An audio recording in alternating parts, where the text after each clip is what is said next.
Jóvenes, ¿qué tal? ¿Cómo están? Muy buen día. El día de hoy me conecto por este medio, envío una plática acerca de los temas propios de la clase de Derecho Laboral 2, tanto para mis alumnos de las 7 de la mañana como para los de las 8 de la noche. Hemos tenido algunos problemas con Wi-Fi, entonces esto nos obliga a ponernos ingeniosos y buscar las herramientas que nos puedan ayudar a que esta clase no se pierda, sino a tener el contenido que deberíamos haber platicado hoy por la plataforma de Zoom, pero bueno, lo hacemos por este medio. Anteriormente hemos estado platicando acerca del contexto histórico del movimiento sindical mexicano y hemos analizado cómo en realidad nuestro México sería difícil entenderlo si no llevamos de la mano este tema de las organizaciones sindicales. Yo creo que el primer paso es explicar qué son los sindicatos. Los sindicatos no han gozado de una buena reputación en nuestro país, sin embargo tienen una gran utilidad en esencia, no solamente en nuestro país, sino alrededor del mundo, con los diferentes ejemplos de modelo sindical que pudiéramos nosotros comparar. Lo más importante es empezar, vamos a partir del concepto de sindicato. Un sindicato es una agrupación de trabajadores que se unen para estudiar, mejorar y defender sus intereses como clase obrera, como clase trabajadora. Esto desde luego lo hace por medio de la negociación colectiva, y la negociación colectiva es el proceso por el cual se ponen de acuerdo y entablan un diálogo con los patrones para de esta manera poder mejorar sus prestaciones, sus derechos a través de los contratos colectivos de trabajo. Los contratos colectivos de trabajo son contratos en los que las partes son, por un lado, el sindicato y por otro lado, los patrones o el patrón. El chiste de este contrato colectivo es que incremente las prestaciones, incremente los derechos, pero bueno, nosotros ya en su momento vamos a ver cómo en México, pues en realidad no se ha cumplido con este objetivo. Es importante platicar también acerca del sindicalismo corporativo. El sindicalismo corporativo, o sindicalismo charro, como popularmente se le conoce en México, es ese modelo sindical en el cual las confederaciones pues coordinan a sus sindicatos para que se alineen a las políticas de Estado. Nosotros en su momento platicamos acerca del ejemplo de Luis N. Morones y cómo era ministro de Trabajo mientras era presidente Plutarco Elías Calles, o sea, cómo el dirigente sindical máximo de este país pues integraba parte del gabinete presidencial. Por otro lado, también pues hemos encontrado el ejemplo de Vicente Lombardo Toledano y cómo a petición del presidente Lázaro Cárdenas integra una nueva confederación que sería la CTM. Estas confederaciones como la CROM, como la CTM, como la CROC, pues siguen siendo las uniones de trabajadores más importantes en nuestro país, son las confederaciones.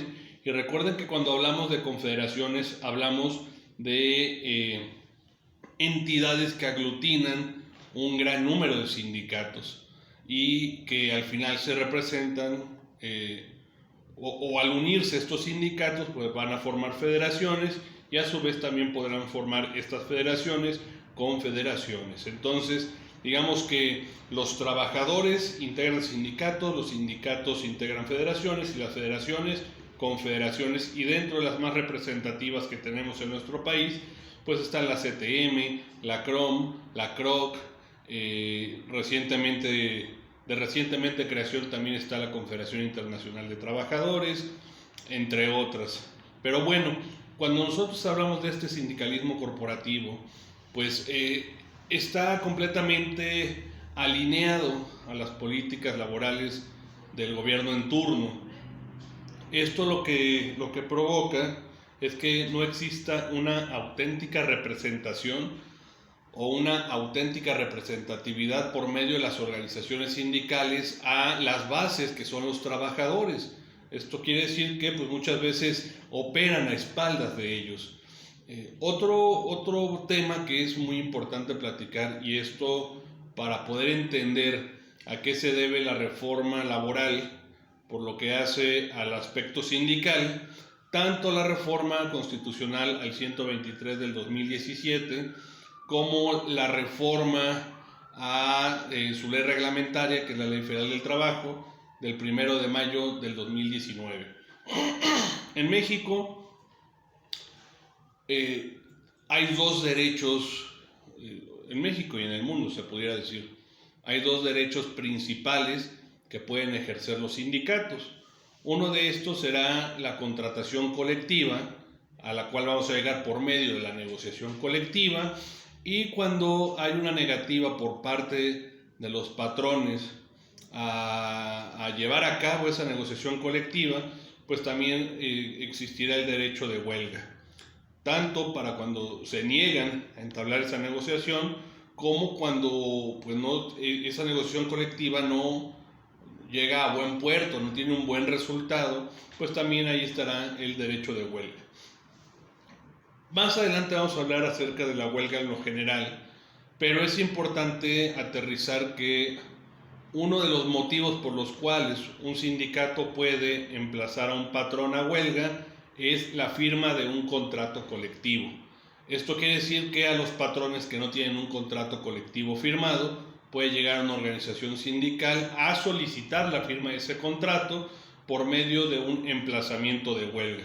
Un emplazamiento es un llamamiento. A ver, patrón, yo sindicato te estoy llamando para que entablemos una negociación colectiva, y en caso de que tú no quieras o no lleguemos a un buen resultado, pues pudiera resultar el estallamiento de huelga.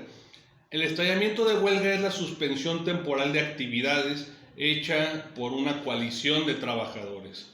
Entonces, pues evidentemente ningún patrón quiere que un sindicato lo emplace a huelga, porque pues lo dejaría prácticamente sin poder operar. Y si una empresa no opera, como ustedes ya se imaginarán, pues tiene graves problemas económicos o financieros. Precisamente para evitar que los sindicatos pudieran emplazar a las empresas, que pudieran emplazarlas a huelga, pues lo que hicieron muchos pseudo sindicatos o pseudo líderes era tramitar registros como organizaciones sindicales, pero que en realidad no tenían ellos ningún tipo de representatividad con los trabajadores. O sea, detrás de estos sindicatos pues sí había un trámite administrativo ante la Secretaría del Trabajo y Previsión Social o ante las juntas locales de conciliación y arbitraje, esto dependiendo si su competencia o su radio de acción era local o federal. Recuerden que para nosotros poder identificar si un radio de acción es local o federal, pues tenemos que acudir al 527 de nuestra Ley Federal del Trabajo, que va a catalogar cuáles son las industrias, digamos, que por su materia corresponden a una competencia federal. Entonces, bueno, muchos de estas organizaciones lo que hacían era sacaban registros como sindicatos y buscaban a los patrones y les vendían a los patrones la idea de que firmando un contrato colectivo con ellos, depositándolos en las juntas de conciliación y arbitraje, pues ya no podría llegar ningún otro sindicato a emplazarlos a huelga. Digamos que tendrían un contrato colectivo y una relación con un sindicato pues bastante controlada, porque además estos contratos colectivos de trabajo pues lo único que contemplaban era prestaciones que ya contemplan la Ley Federal del Trabajo, como lo puede ser un aguinaldo de 15 días o las vacaciones por el primer año correspondiente a 6 días de descanso, o bueno, este tipo de prestaciones que ustedes ya conocen y que estudiamos en Derecho Laboral 1. Entonces, bueno, este fue un gran problema porque por un lado los sindicatos entablaban una relación con los patrones, pero en realidad no conocían a los trabajadores que trabajan en esos centros de trabajo. Esto lo que ocasionaba era pues que en realidad no existiera una comunicación entre los trabajadores y sindicato para poder llevar a cabo esa defensa de derechos de los trabajadores. Y dentro de esos derechos recuerden que está pues el mejorar las condiciones laborales por medio de la negociación colectiva. Esto quiere decir que la negociación colectiva pues efectivamente no existía. Y como no ha existido esa negociación colectiva, se puede entender el por qué México cuenta con uno de los salarios más bajos y no, a nivel mundial, pero lo más preocupante también es a nivel Latinoamérica. Si nosotros nos comparamos con países nórdicos, y bueno, sería un tanto desapegado a la realidad, pero si nos comparamos con países que comparten con nosotros circunstancias sociales, culturales, económicas, similares a las nuestras, que son los países hermanos latinoamericanos, pues nosotros ahí es donde vamos a entender en realidad el problema que nosotros tenemos.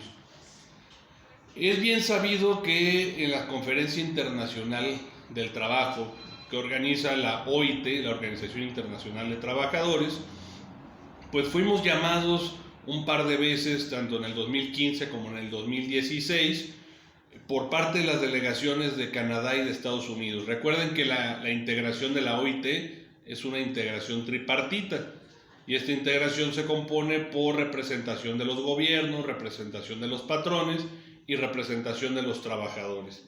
Pues bueno, fuimos llamados en primer lugar por las delegaciones de trabajadores tanto de Canadá como de Estados Unidos, esto en el 2015.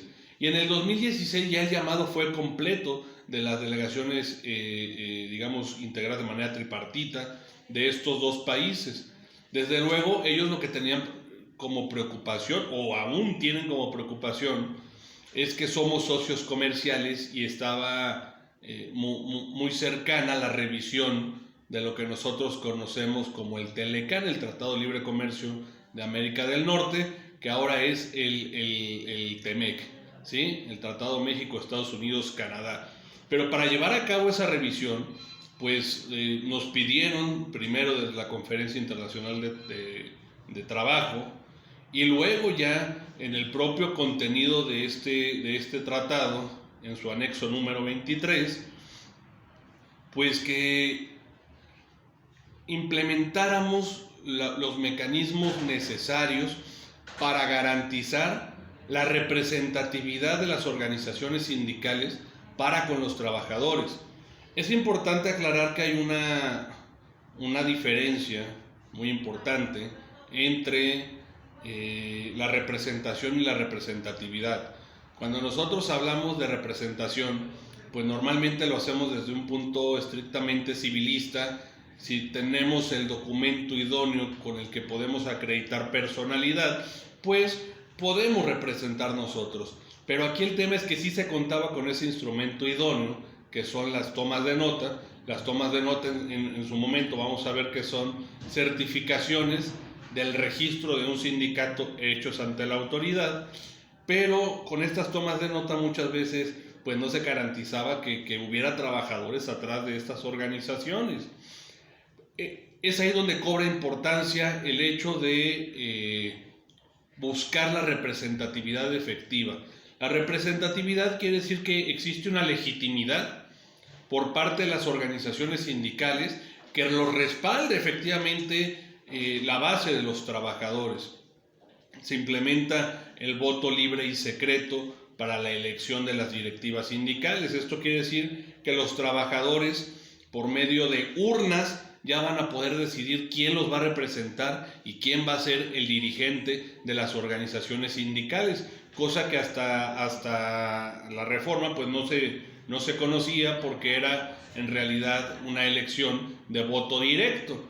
Cuando hablamos de voto directo, imagínense ustedes un gran auditorio en el cual se cita a la totalidad de los trabajadores que integran un sindicato, y a los trabajadores les van a preguntar si están de acuerdo o no en que lo siga representando determinado líder sindical, y los trabajadores, para votar a favor, tendrían que alzar la mano y ser un trabajador que se quedaba con la mano abajo, que por un lado quería decir que ya no quería que lo representara ese líder sindical, pues también implicaba muchas veces el peligro a perder el empleo.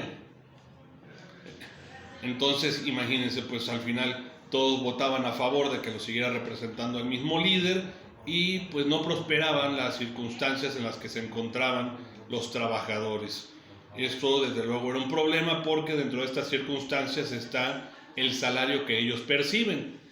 Y lo que consideraron las delegaciones de Estados Unidos y de Canadá, en sí, sus gobiernos y sus organizaciones, pues era que no podíamos nosotros ser parte de un tratado internacional comercial si en realidad no existían condiciones más o menos similares.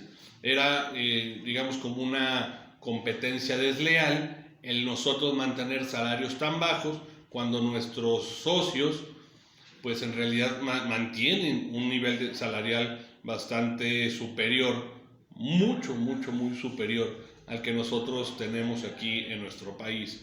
Entonces, por eso fue la presión tanto de firmar este TEMEC con ese acuerdo número 23, pero también así de reformar nuestra Constitución, de reformar nuestra Ley Federal del Trabajo, de crear un Centro Federal de Conciliación y Registro Laboral que será el órgano autónomo encargado del registro de organizaciones sindicales, de el depósito de contratos colectivos, del depósito de reglamentos interiores de trabajo y de revisar también la celebración de contratos ley, así como su publicación en su momento en el Diario Oficial de la Federación.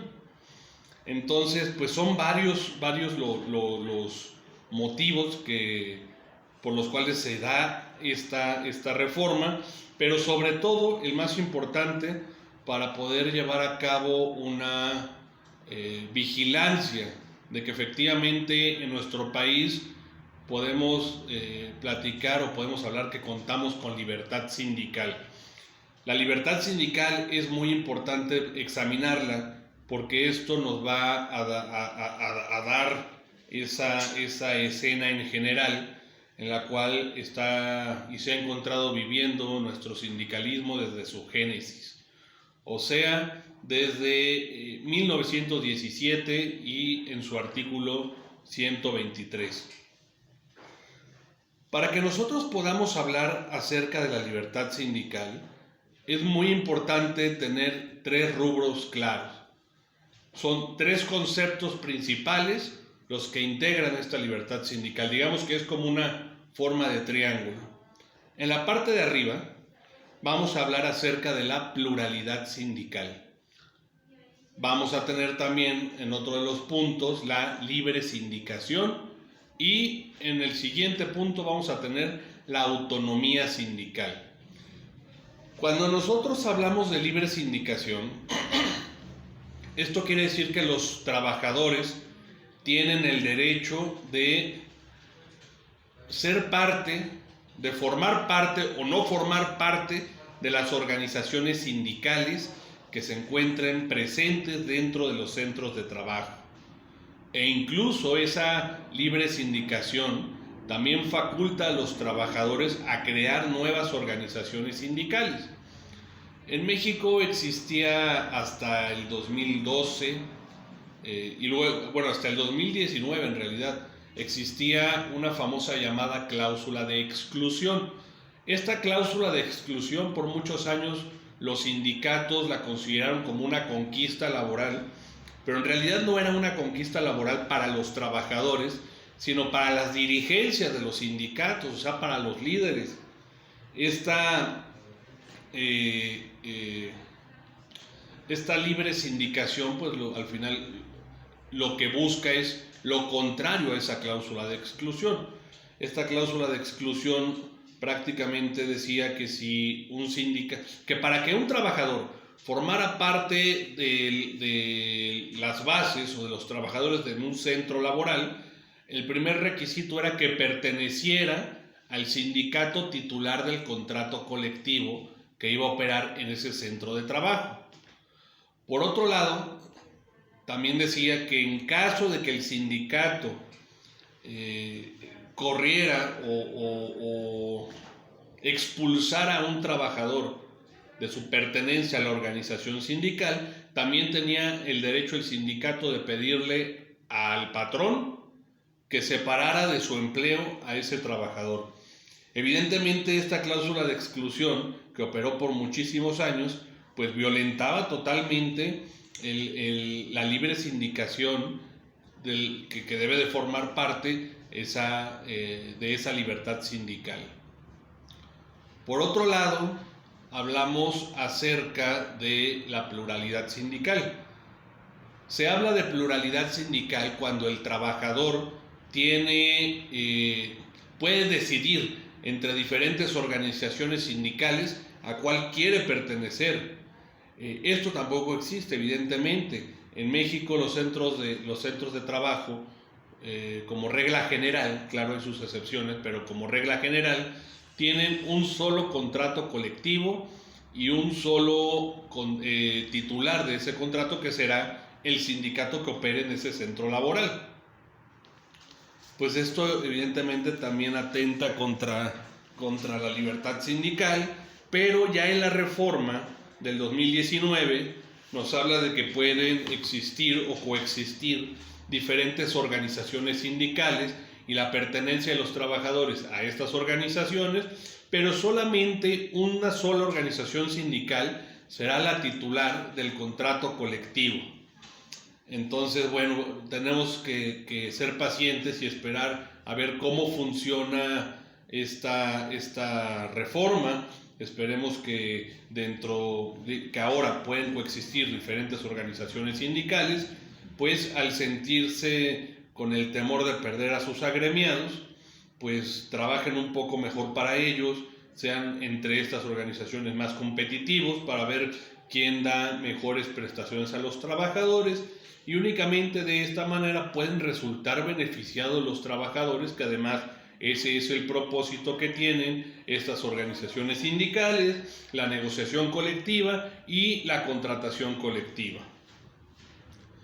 Como tercer punto de esa libertad sindical, pues se contempla la autonomía sindical. La autonomía sindical quiere decir que los sindicatos nacen única y exclusivamente por la voluntad de los trabajadores. Ahora, si nosotros hacemos la comparación con lo que sucedió cuando nace la CTM a solicitud del presidente, pues vemos como desde ese momento pues ya no existe como tal esa autonomía sindical. Por otro lado, los sindicatos se regulan a sí mismos. Primero, nacen únicamente por la voluntad de los trabajadores. Segundo punto, ellos redactan sus estatutos y únicamente se deberían de apegar a sus estatutos para su regulación.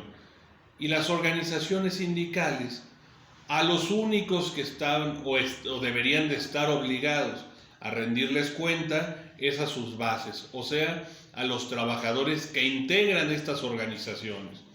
Nosotros por diferentes legislaciones pues hemos visto el ejemplo de que estos sindicatos son ya muy fiscalizados, pues por algunos malos ejemplos que en su momento podemos nosotros apreciar, como en el sector de educación, petrolero, y los ejemplos sindicales que ellos tienen, ¿no?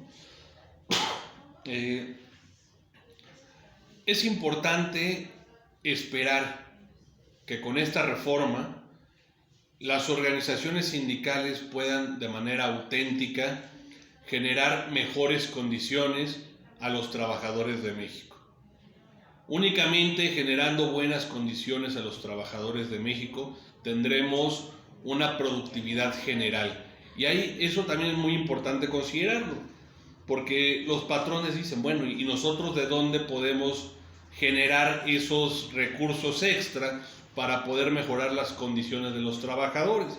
Pues al final debe de ser producto de la productividad. La productividad depende tanto de patrones con sus recursos como de los trabajadores con su trabajo. Únicamente jalando todos la carreta para el mismo lugar, pudiéramos mejorar en algún momento las condiciones de trabajadores, de empleadores, en sí en general, de la economía mexicana. De momento vamos a dejar aquí este videito, espero que lo pueda enviar Espero solucionar los conflictos técnicos que tenemos para el día miércoles ya poder estar nuevamente con ustedes desde nuestra conexión habitual de Zoom. De momento quiero desearles un excelente día y nos vemos pronto. Cuídense mucho y gracias por la paciencia.